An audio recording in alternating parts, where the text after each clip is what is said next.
If you enjoy videos like this, subscribe to the channel before the video starts. The research station was silent. Only the soft hum of the lights filled the empty halls.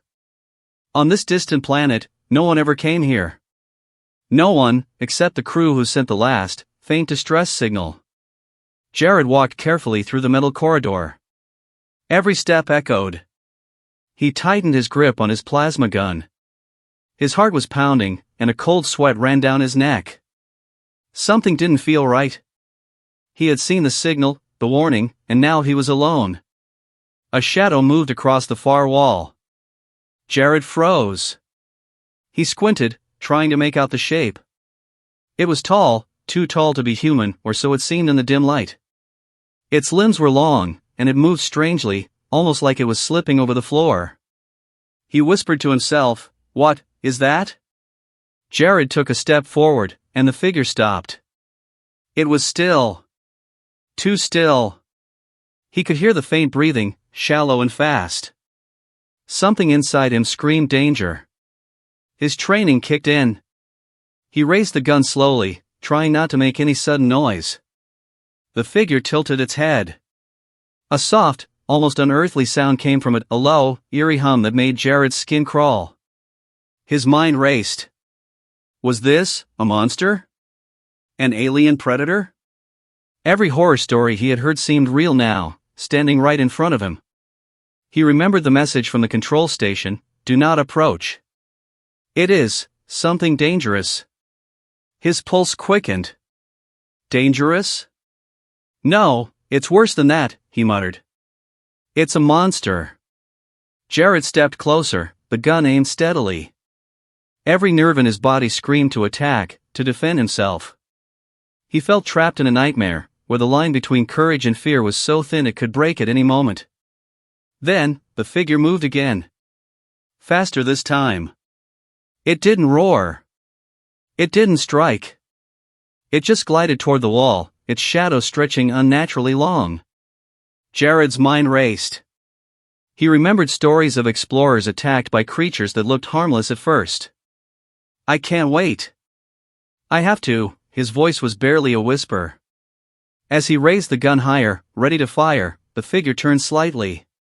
Jared caught a glimpse of something strange, something almost human in its shape. But the moment passed, replaced by fear. He hesitated. Just a moment.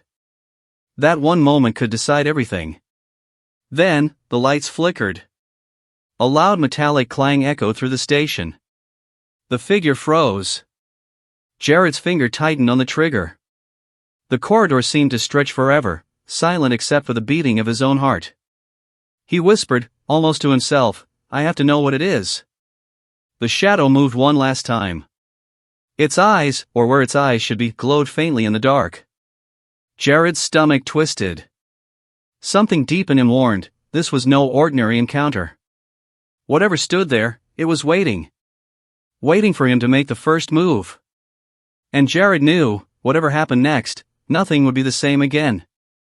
The corridor was silent again, but the tension hung heavier than before.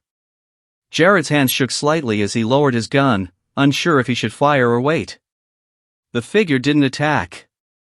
It just stood there, its faint glow reflecting off the metal walls. Something about it was different. Not monstrous. Not like the horror stories he had imagined. Its movements were careful, almost scared. Jared's heart pounded, but curiosity pulled him forward.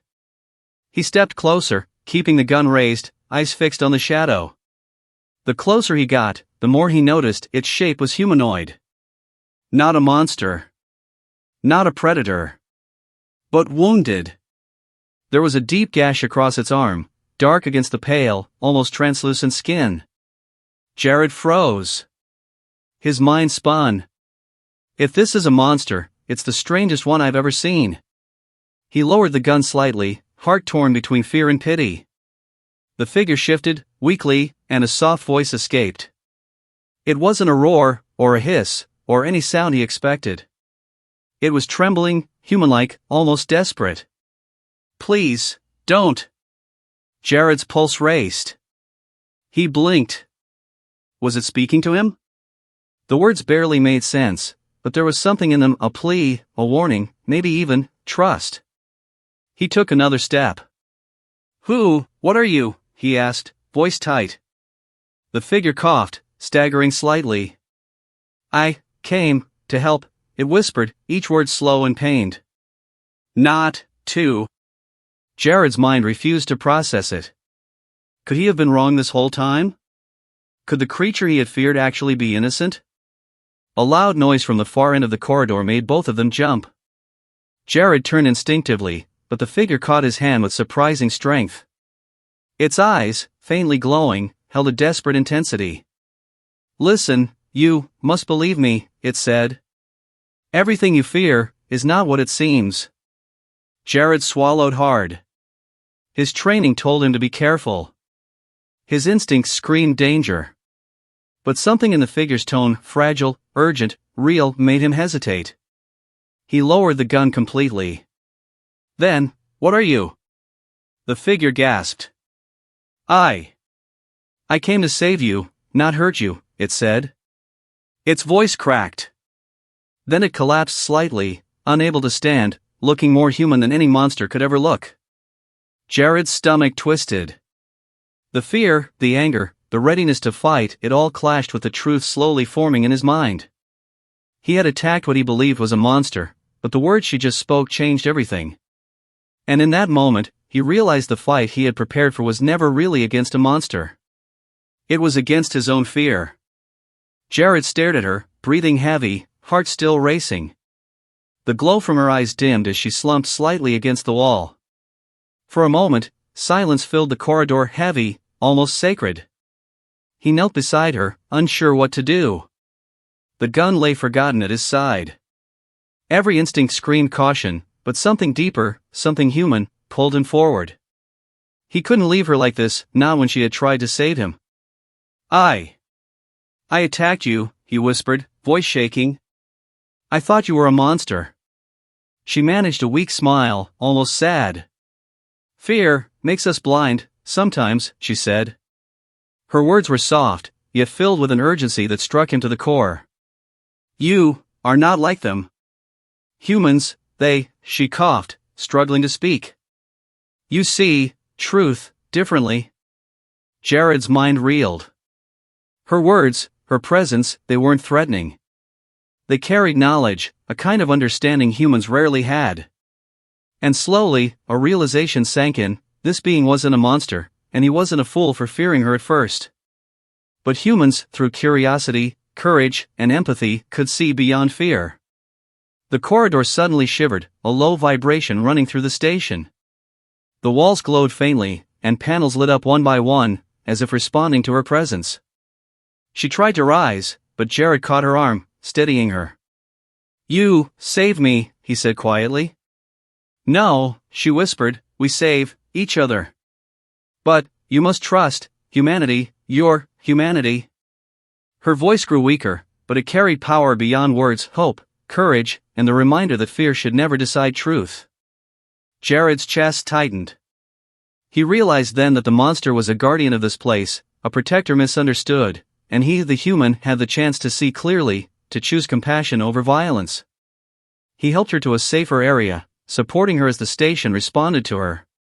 Lights flickered into life, machines whirred, and strange holographic patterns danced across the walls. It was alive, but not in the way he had feared. And in that moment, Jared understood something important. Humans, curious, brave, compassionate, were capable of change, of understanding the unknown, of being heroes not through force, but through empathy. She looked up at him one last time, a faint glow in her eyes.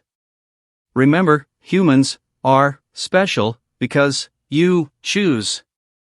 Her words faded as she closed her eyes. Jared felt a pang of sorrow, but also awe.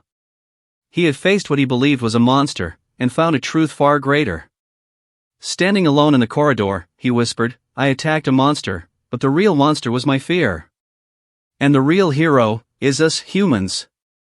The station hummed around him, alive with secrets, possibilities, and hope.